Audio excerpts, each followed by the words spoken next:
Hi, everybody, and welcome to today's episode of This Organized Life. I'm your host, Lori Palau, and I am joined today by one of our SBO partners. Yay! I love when we have our SBO partners on our show. So joining me is our LA partner, Alysha Fenn. And I absolutely adore Alysha. She's one of my favorite people. So if anybody's out there in the LA market and is looking for a professional organizer, hit her up. She's amazing. But the real reason why I invited Alysha onto the show is because she has developed this great framework about organizing styles. And I'm all about organizing styles and understanding the why and all these things. And so we've been talking about it for quite some time, developing the framework and kind of flushing all the nuances out. And when she finally had it completed, I said, okay, now we're going to come on the show and talk about it. So that's what we're here to do today. And I'm going to bring Alysha out, and she's going to tell you all about herself, her life. She's an East Coast girl at heart, but she's been living for the past 5 years in LA with her sister, who's her best friend, which, love that. As a mom of 2 girls, can only hope that that would be my kids one day. And that's about it. We're going to let her tell you the rest. So without further ado, I'm going to welcome my friend and colleague, Alysha Fenn, to the show. Thank you. I'm so excited to be here. Yes, I'm super excited. And if you guys are watching on the YouTube channel, you could see Alysha is wearing her Recovering Mess sweatshirt, which I love. I was like, she's got these adorable branded swag for her business, which is called Making Space Today. We're going to talk about it. Obviously, we'll link up to all that and you can tell our listeners all about it. But I said, make sure that you wear your adorable sweatshirt because we're all a little bit of a mess, aren't we? Oh, yeah. So I gave our listeners kind of a top line overview about who you are, but just tell us who Alysha is. Give us a little bit of backstory and insight into who you are and kind of how your business all came about. Yeah.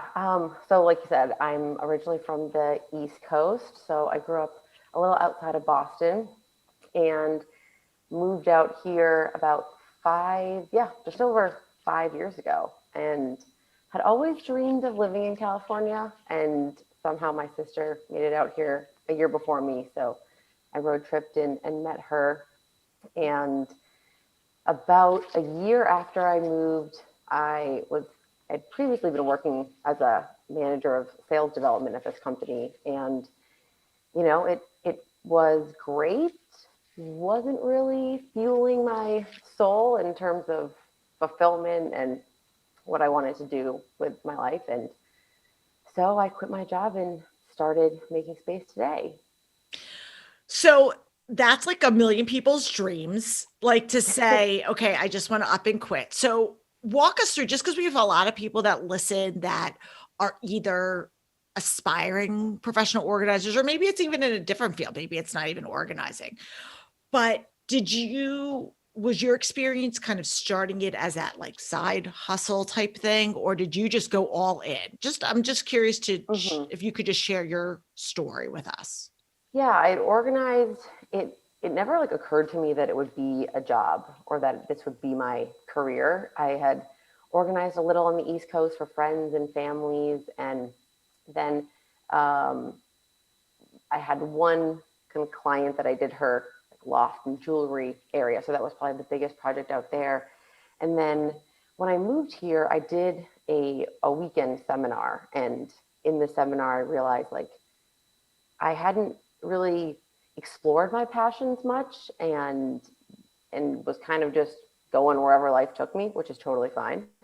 But um, really, my biggest passion was organizing, and so it took me a year after the seminar to actually say like, I'm going to go, I'm going to do it.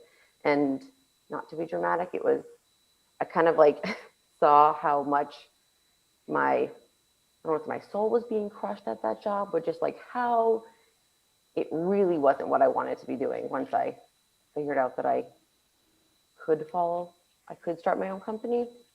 And so it was definitely a leap of faith and just did it. I love it. And again, it's so simple. And, you know, people are in different stages of their lives and have different obligations. But I think, I talk to so many women, and I know I was fortunate that I was able to, when I started my business 150 years ago, that I was able to kind of test the waters and say, is this something that's going to be viable? Like, is it going to be sustainable from a financial perspective? Like, we have to kind of toe that line of, is this it's feeding our soul, but is it also like feeding my family? Like, do I need it to do that? But I just love hearing people's stories of just kind of going for it, because I think there's so many people that think this could never be, or I like this, or I'm good at this, but I'm not going to be able to make money. We're so quick to put ourselves down.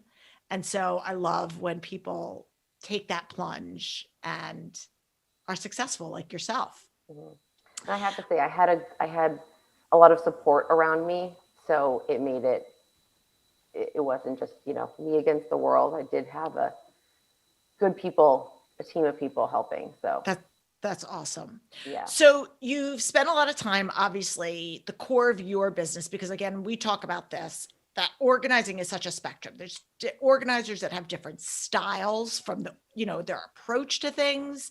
There are people that specialize in maybe specific areas. Some people more focused on papers or digital. Other people like the moving, unpacking, packing. Some people like working with, one-on-one with clients, and like maybe moms with little kids, whatever. So there's so many different areas within the organizing realm. Tell our listeners a little bit about kind of your niche. And then I want to just start to connect the dots about how you began to develop this framework. I want to talk a little bit about that. Okay. I would say my niche is, I love kitchens and pantries. Offices are definitely a common theme, especially right now. People, working from home and blending their work life with their house. And I would say my niche is for the work, I don't want to say working moms. They could be stay-at-home moms. Anyone who just doesn't have the time to, it's not how I want to say that. I would say my niche is for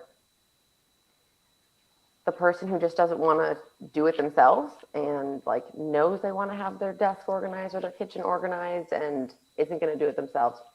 Or, the moms and the parents and who have little kids or just have, there's a million there's so much happening in life. So for the people that want to be organized, don't really know where to start, don't know the best structures, maybe they've started some things on their own, but it just hasn't been able to be maintained.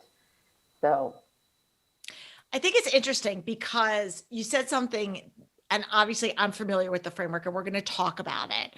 But I think that you struck on something that's very interesting, because there are some people, obviously the people who are listening to this show have some interest in wanting to be organized or organization. Otherwise they wouldn't be tuning into the show, because clearly that's what we talk about.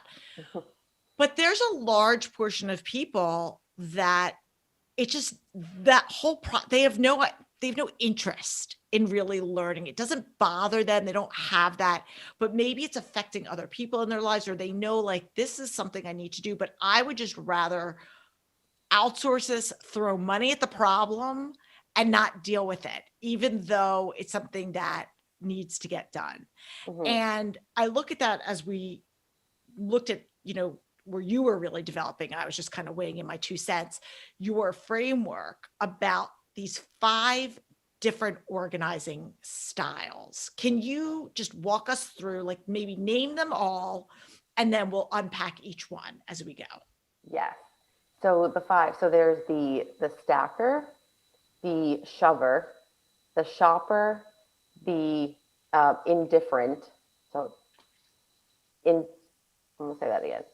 There's the stacker, the shover, the shopper, the one who's indifferent, and the pro.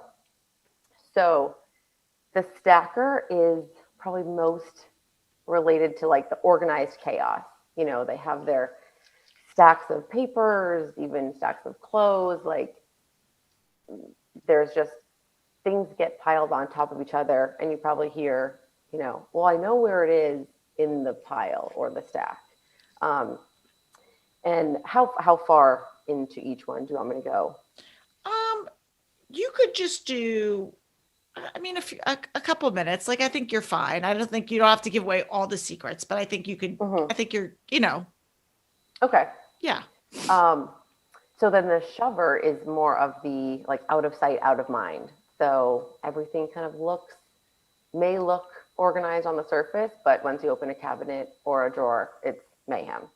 I feel like a lot of people that are probably going, oh, that's me on the shover, we've all had our shover moments. I don't care who you are. Like everybody's had a shover moment, even if you're not normally a shover. We've all had that. Oh, somebody's here unexpected. We don't want to hide this from the kids. Let's shove it away. So it's very common. Yes. Okay. So we have our next one's you said the shopper. Yes. So, there's nothing obviously inherently wrong with shopping, but the shopper in this scenario is when it kind of overtakes the general tidiness of your home. And I talk about, I'm sorry, I didn't mean to interrupt. Go for it. I was just going to say, and I think for me, I think about it with the volume issue, right? When I talk about the different types of clutter, and the physical clutter comes from either not having the right system or more stuff than space, to make it like super simple. And the thing with the shopper is, and I know you talk about this and I don't want to kind of give it away, but if you are continually shopping without cycling out, that's when it becomes a problem. So it's not so much the shopping's a problem, but if you're just adding and adding and adding and not removing, that's when it becomes an issue, right? Yep, exactly. So, okay. And then you were saying the indifferent? Yes. So indifferent is kind of like, it's good enough. So funny enough, my sister would be indifferent. And so they know that there's probably a more efficient solution out there or efficient system, but they're not necessarily going to seek it out. And this is somewhat twofold there's people like my sister who are just like, it's good enough. But then you also have, the mom that's running around doing a million things, driving her kids, and it's the thing that, well, you may know it affects you and bothers you. It's just like right now, what's on my plate, I can't give all my energy to organizing the pantry when I'm trying to feed the kids.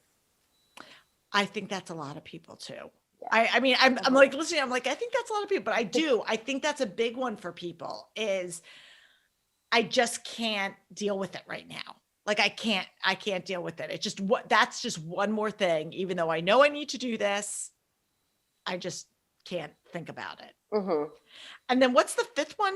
You said it's the pro? So the fifth is the pro, which are, you and I, people that are probably organizers or could be organizers. And they, maybe they're naturally gifted or they had some good teachers along the way, but they have the systems down, the structure worked for them. They're, I don't want to say disciplined, like that's how they got there. It was like just discipline, but they have maybe their brain sees the solutions more obviously than. So, okay. So now that people, and you have a quiz on your website, which of course we'll link to, right? A free quiz, and we'll link to that in the show notes. So once people, and they might already be just listening to this conversation and go, oh, I know that this is me, right? I know that I'm a shover, shopper, whatever, stacker. But if they don't, and they take the quiz, so once you know it, because I always say, whether with whatever we're talking about, knowing it's the first step, but then once it's what you do with that information is where the change happens. So once people can identify, yes, based on my habits and my behaviors, I'm somebody that's a shover, and this is a problem.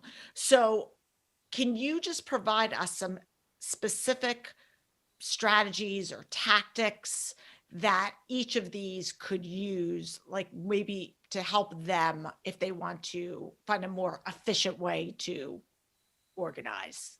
Hmm. Definitely. And if you do take the quiz, we'll also provide more tips and strategies for each person, I guess each type. And so one of my favorite ones, and I would put it with the shopper, is, like you were saying, like the volume. Once there's too much volume and not enough going out, um, having a donation box or basket. Let's say it's in your closet, and because I know I'm also guilty of this at times where you're flipping through your clothes and you're not going to wear that shirt, but you're just like, oh, I'm just going to pass by it and I'll donate it later. So having a designated spot to put things that you don't want to keep in, in a basket, and then once the basket's full, take it to the donation center. I actually had a client who, her and her roommates had what they called a blessing box out by their mailbox, and they would put it. Probably doesn't work if you're on the East Coast, when it's snowing, but out in California, it worked because they just put things in there, and then people walk by and they take it, and I it's a love blessing for that. them. Yeah. I love that, but you could also just do it even if you don't have it out all the time. If you have something, like I could just keep it in my garage and then set it up on, like, I know, like, hey, this weekend we're gonna have our blessings bin out. Stop on Totally. over. Mm-hmm. I love that. That's Good so idea. great. Yeah. Aw. Um, so for the stacker, I would say think sort instead of stack. So, Mm. you bring in your mail and you just kind of throw it on the counter. It becomes a big stack. And then you look at it however long later, and it's pretty overwhelming to think about having to go through all those bills and everything. So I would recommend categorizing, like sorting into 3 piles. So if you do, pile 1 is the things you need to take action on, like your bills. Um, RSVP to something, mhm, respond, something like that. exactly. And then 2 are kind of things that you hold on for reference. Um, and then 3 is recycle. So, we get so much junk mail, so expired coupons, like, so the intention there is that instead of adding to the stack, you're sorting through as you go. And then if you do come back, a week later, your stack is 1/4 the size. Love it. Love it. That's such a great tip. Hmm. Such a great tip. And let's see. So for the shover, whether it's you're in a rush and you're just trying to get it out of sight, um, or you just see empty space, and so you're like, that will fit there. Oh my I gosh, would. so many of my clients, I'll organize a space and it'll be like, you'll have some like kind of white space, I call it, in between. And Mhm. it's just to kind of give it breathing room. And they'll go, oh, I could shove this detergent here, or I could shove this towel there. And I'm like, no, Mhm. that's not the point. We're supposed to have some breathing room. But I think Yeah. natural shovers see an empty space and just feel like it needs to be filled. Mhm. Like So how getting do we avoid comfortable that? with How do that we system. change that? I think really having a place for everything. So if it has a home and it has a designated drawer or cabinet shelf, then it goes back where it belongs. I um, Back when I was dating guy I was dating on the East Coast, his closet, he was a shover. It just like all the utilities and everything went in there.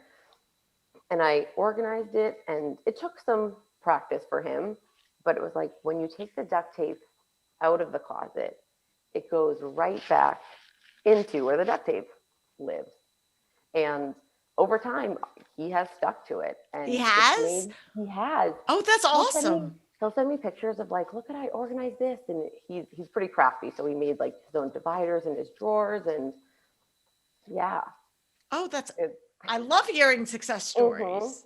yeah. So for it's about taking the 2 seconds now to put it back where it belongs.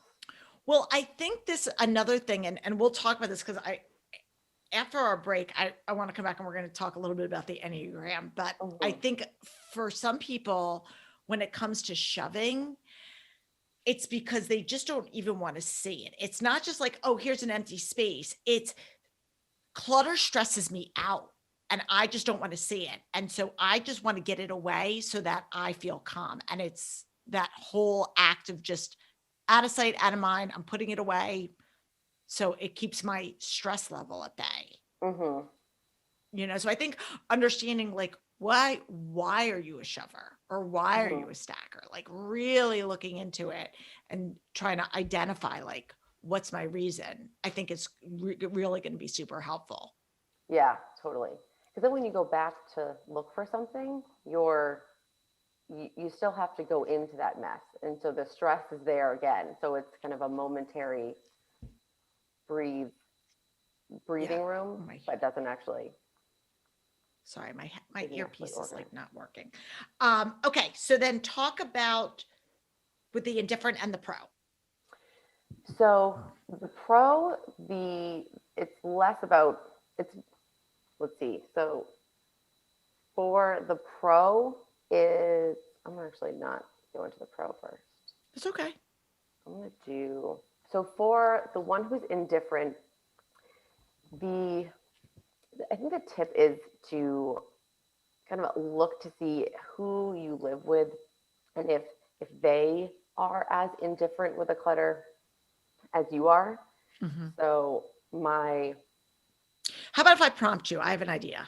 Can okay, I prompt you? yeah, Okay. So I think I don't know. I'm curious about the indifferent because when something doesn't bother you, you're not inclined to fix it. And a lot of times you don't see this as a problem.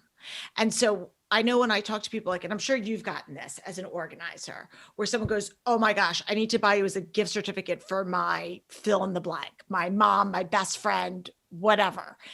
And as much as that might be true, I know from my own personal experience that if the person who's receiving this gift doesn't have the buy-in to want to change or realize that their way of doing things is not efficient or causing them a problem or whatever, they're not going to see the value in it.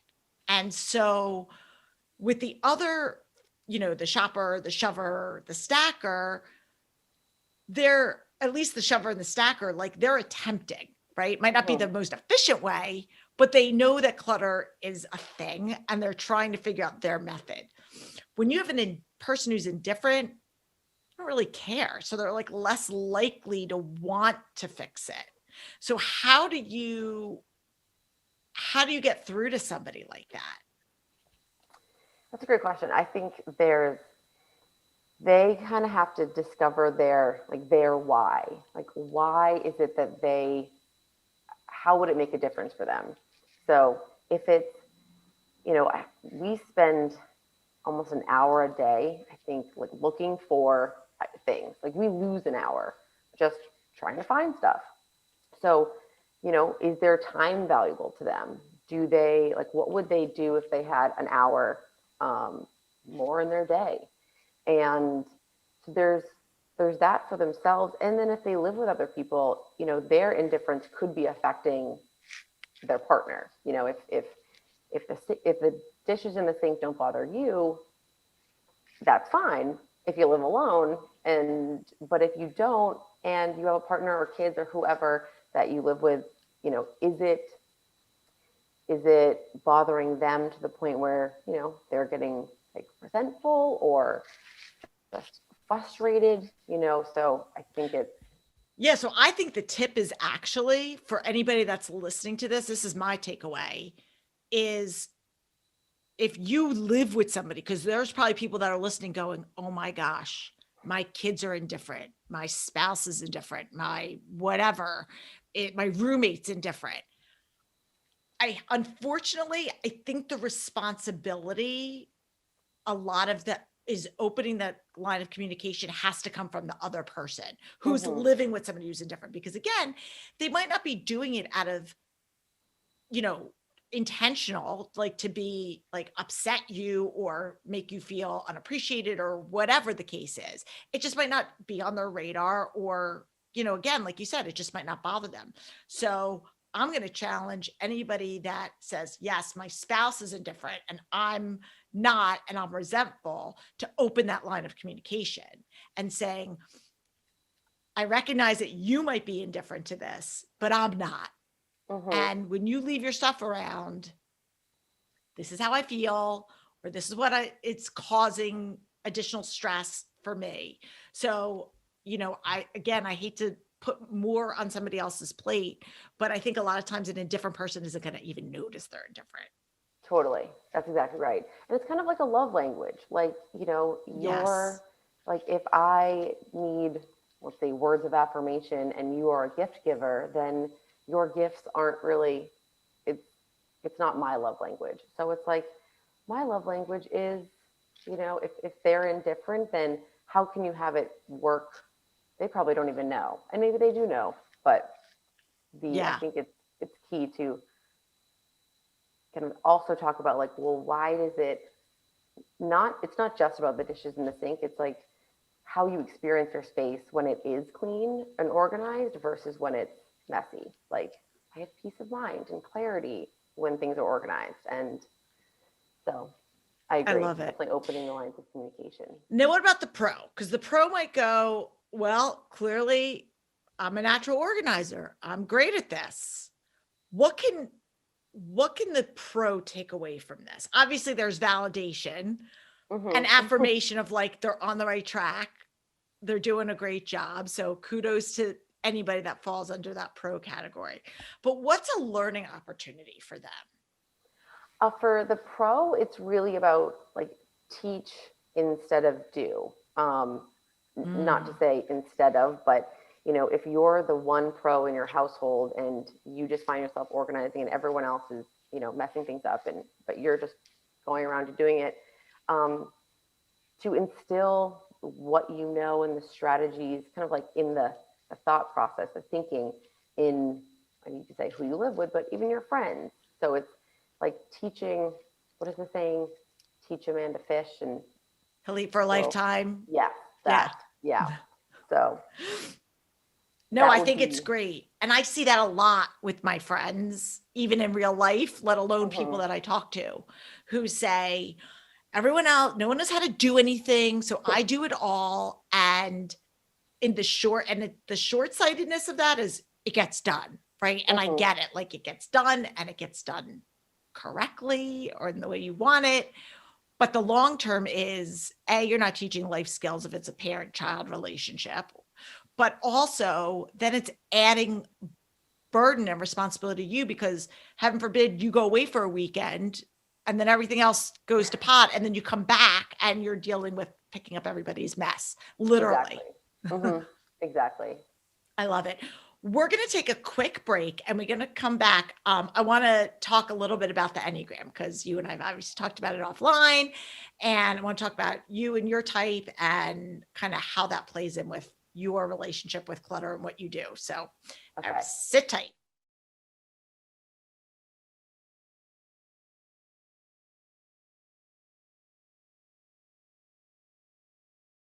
Okay. So Alysha, before we get into the Enneagram, I know you had mentioned earlier, I figure I want to kind of close the gap with the organizing styles. So I know you said your sister, who you live with, is indifferent. I would imagine you would qualify yourself as a pro. I would. So from your own personal experience, now that you've developed this framework and kind of lived it, I think so much of what we teach is just through our own personal experiences. What have you learned in terms of communication styles and division of labor? Like, how is it played out in real life in your world with your sister? So it's funny, because when we moved in together last August, and like we were unpacking, and she was setting up her bathroom, which is also in kind of in a shared space. I opened one of the drawers and I was like, oh, no. This no, please let me organize this. And, she did. And it was, she didn't have a lot of stuff, which is why it was just kind of like placed in the drawer. And anyway, I organized it and she said, I would have never thought to do that way. And I love it. And that's the only space I've done. So if she wanted me to do her closet, I would. So I think if it's like a roommate, situation, it's really about like the shared spaces. Yeah, totally. Her closet doesn't bother her. So I don't need to impose my strategies in her closet. But she definitely knows that I'm organized. So there is compromise in how things get set up because we do live together. It's not just, my space. But I don't know if I'm answering the question fully. No, you are, but I think it's just really helpful because, again, there's people that, we have all different relational dynamics when we live with people. You have the spouse, you've got the roommate, you've got the parent child. Sometimes you could be an adult and your parent moves in with you. Like there's so many different scenarios of how people are, interacting, and you're bound to have different styles. And just kind of, again, I think having that open dialogue and just understanding this is what's really important to me and this is what's not important to me, and just opening, like if it is something that's really important to you, to communicate that, because people aren't mind readers. And for you as a pro, it might be top of mind that, every night before you go to bed, all the dishes are done. I don't know. And for your sister who's indifferent, that might not be a big deal to her. And she's not intentionally leaving them there for you to do, but you may be interpreting it that way. So I guess my point is having this language is another way to just not use it as an excuse, but to say, okay, this is kind of like where my natural default is. What are the areas I need to work on? What do I need to just be more mindful of? Mm-hmm. Yeah. So I've been really lucky with, I guess, my sister and my last roommate, and she probably was a little bit more, I don't know if I want to say that, but we've been lucky in that we have kind of a mutual, like we shared when the recycling's full, we'll take turns bringing it out. And I think it's also like for me more so a pro, if you do it because you want to do it, then you're doing it because you want to do it, not because you expect the other person to pick up, silently read your mind. So if it is bothering you, then yeah, have the dialogue, create something that works. Exactly. And having the dialogue is not always easy for some people, especially people like you who are the Enneagram 9s, the perfect segue into my Enneagram talk. So if you guys are brand new to our show, I started studying the Enneagram like about 4 years ago. And if you don't know anything about the Enneagram, it's a typology framework, but it really looks at the motivation for doing it, the why you do things, not just the behavior of what you're doing. And so I've developed this, I've done my own deep dive into research of looking at connection points between your Enneagram type and relationship with clutter, how you look at clutter, how clutter makes you feel, what you do when you see it.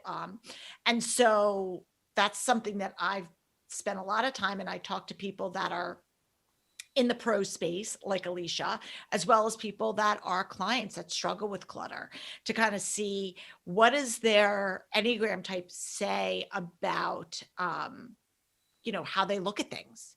And maybe you could just talk real top line about your type is Enneagram 9 and how that plays out. I feel like you know so much more about the Enneagram 9, but I'm a proud 9. So we are the peacekeepers, peacemaker, peacekeeper. Yep. One of the, I was actually, when I listened to your Enneagram podcast with the number 9, I felt like I had been heard for the first time, I was like, that's me. Oh my gosh, this isn't just like a human defect I have. Like, you know, decision fatigue was one of the biggest things that came up, and how nines, like, we like balance. So it's like anything that kind of keeps us like, what's like Key and Peele, those are comedians, like even keel, like just, we don't really want to rock the boat too much. No And conflict, no conflict avoidant, conflict. Just, conflict yeah, avoidant. yeah. Um, and so if there's, I, it's interesting. I kind of just thought for the first time, like maybe that's the balance is why I do, I don't not necessarily go every night to bed without, having the dishes done, but organizing for me is like the balance. So if things are out of line, it's like they have to be, you know, in order.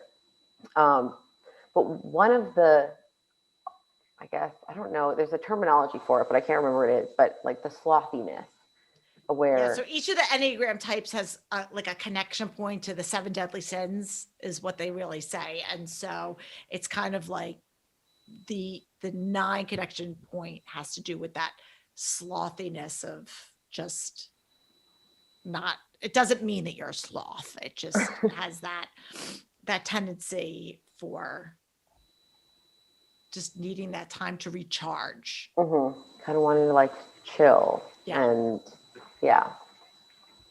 And I think that that's true. And again, there's so many different layers to the Enneagram. Anybody that's interested, you can always go back. We did a whole series on Enneagram and clutter. And I'll link back to that in the show notes. But I think it's interesting because so much of how people respond to life in general can link back once I understood it to like, oh, that's why they do this. Or that's, I know for me as a mom, I would look at my kids and going, why do they not have a more of a sense of urgency? Or why are they doing this? And as I start to understood them, it's because they don't see life through the same lens that I see it. They have their own version.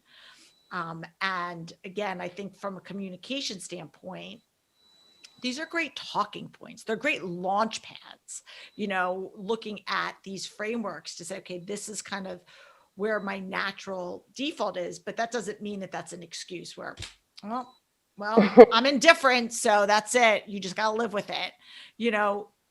That's not the case. It's okay. So how do I work to be the best version of myself? And that's what I love about this framework that you've developed, because it really helps people to understand that. And so much of what is just going back to like the term decision fatigue, it really was like once I could put a name on what it was easier to, one, like notice it. So, little things like replying to an email, or so anytime I was unsure about what I was going to say or didn't have the right answer, I would just avoid it. And it was in having a name for it that I could see like, oh, this is that decision fatigue. And then it didn't have like the hold on me that it once had. And it's interesting that you say that because, I talk about like the 5 clutter pitfalls, and one of them being indecision. And it's that fear of making a mistake. And I think, again, sometimes for so many people, they don't know what to do. And it's like, I don't know what I'm going to do, so I'm just going to not do anything. Because if I don't do anything, I can't make a mistake. And when I talk to people who struggle with decision fatigue, that's a big thing for them. Is it's like, I don't know. So I'm not going to do anything. Like I'm like a deer in headlights. That's not because it's overwhelming. The whole process is just overwhelming. And so the more you can just have that self-awareness, then you can say, okay, well, what strategies can I put into place that are going to simplify this? Exactly. I love it. I love it. So what is your advice to somebody that kind of knows this information, and we talked about this, but like, so if you know that you are one of these things, what would be the next step for them? If they, once they know this, they've subscribed, or they, taken the quiz, they are now getting these tips for them with action plans. Where do they go from there? Well, they could hire an organizer if they wanted to. I mean, it's somewhat different. I mean, they could, like, on one hand, you can start small and, go through something that isn't your biggest, most scary room or drawer or closet. But it really starts with going through and decluttering. So before you can even get to, like, the putting things back in and organizing and buying all the bins, you really just want to go through your inventory and look at, like, what do I use? What do I keep? What don't I need anymore? And take it bit by bit. Yeah, it's interesting. I just recorded an episode with somebody that we were talking all about routines, and it's really, again, about just starting small and starting these things and figuring out what works for you and what doesn't.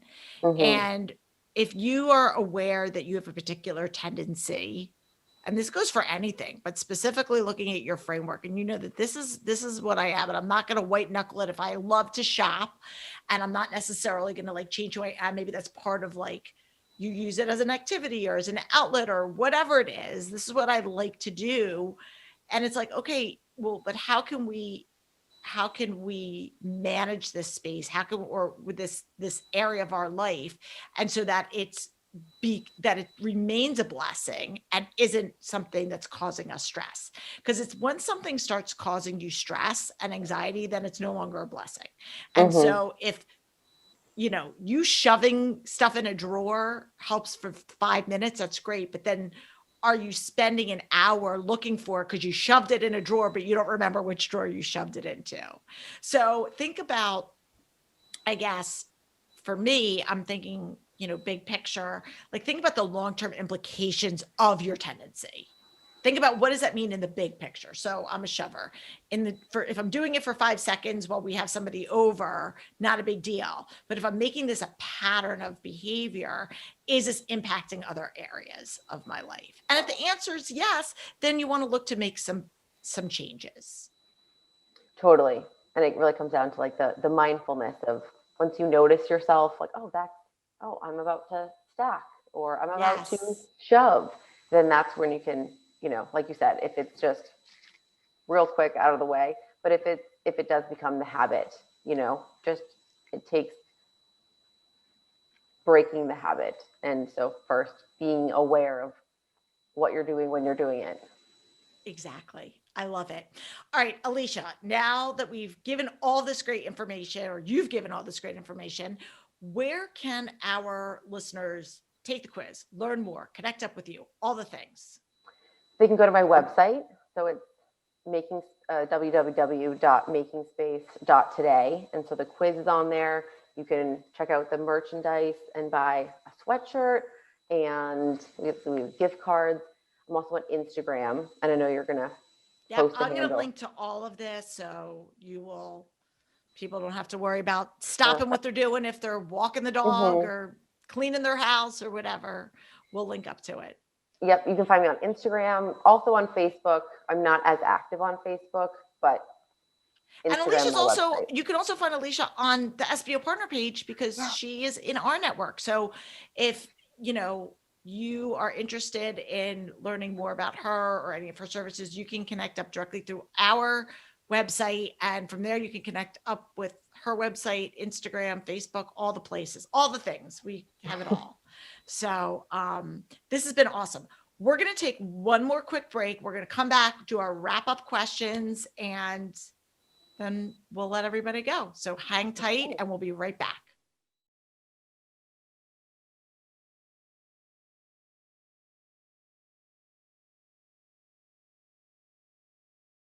Okay, Alysha. So I always like to wrap up our episodes asking our guests a few questions because our show is all about honesty and authenticity, and our guests are always providing us with such wisdom and information. I'm always curious to know what inspires them, what resources they use. So whether it's a book, whether it's a podcast, can you give us some resource that's been transformational for you or that you really learned from that has had an impact in your life?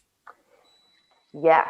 So I think this book has definitely been mentioned before, but Untamed Yep. by Glennon Doyle, that I haven't been engrossed in a book in so long, and that I just want to keep reading it. Um, so that book, and then The Artist's Way, which is I don't think I know that one. it's I bought it thinking it was um, kind of like an adult coloring book, more so, but it's like a 12-week dive into your creativity, like unleashing your expressive creative self. And I did it with a group of people, and it was awesome. And it reconnects you to like your kid self, your childlike play and curiosity and wonder. And so I love that that. that was really fun. Oh, I'm good. Totally check that out. That sounds awesome. That's great. And then, of course, and I love asking this question to organizers because everybody's on the edge of their seat. Because, like, oh, I know you're all organized. But I love part two, which I know you've listened to our show before. We ask people, in what area do you feel the most organized and where do you feel like a little bit of a hot mess? So Mm. answer in whichever order you would like. I would say that I feel the most organized in my business right now. So I've gotten to a really good place where like the foundation is laid and the workflows are happening, and like the consistency is there. And so that's probably where I feel the most organized, and definitely feel the most of a hot mess in my dating life. Virtually there isn't any. So, getting back into the waters is like, yeah, Oh my just gosh. And I don't envy like being young and single in this world. I really don't. And yeah. Alicia's she's a catch, people. I mean, she's smart, she's funny, she's beautiful, she's got her own business, she's organized, she's all the things. So if No you know any crazy, eligible no bachelors eligible in the LA bachelors. area, Yeah, no crazy stalkers either. please not. Please stay away. But you can find her, and we'll be a matchmaking service as well. But yes, I would imagine for a lot of people that is a hot mess area. Hmm. Oh my gosh, Alysha, I love you. You're amazing. You're so great. And again, I can't say, and I've talked to Alysha a lot just this is my own little public service announcement. She really genuinely, not only is she good at what she does, but she cares about her people, like genuinely cares about her clients. So if there's anybody out there listening that is looking for anybody, um, needs any organizing help, she's awesome. She's great. And please take her quiz. It's been super fun. I've watched it develop, from the inception through to its finished product, and it's really great, and it's very telling. So I love it. So I wish you all the success with that. And if this is your first time tuning in, please make sure to click the subscribe button so you don't miss any episodes. You can always go back and listen to any of our past episodes, like Alysha did with the Enneagram and Clutter series. And also, I have, as I mentioned, Alysha's part of our network of professional organizers. We've got organizers that we partner with all over the country that we vet, they all run and operate their own independent companies. But we want to be able to provide people with resources locally wherever they are. So please check out our podcast or our partner page rather, and you can find links to all of our partners. I think currently we have like 34, 35 partners. So they're awesome, awesome people. Um, and that's it for this week. I can't wait to hear what you think. And I will be back next week with another episode. I'm Lori Palau. Peace out.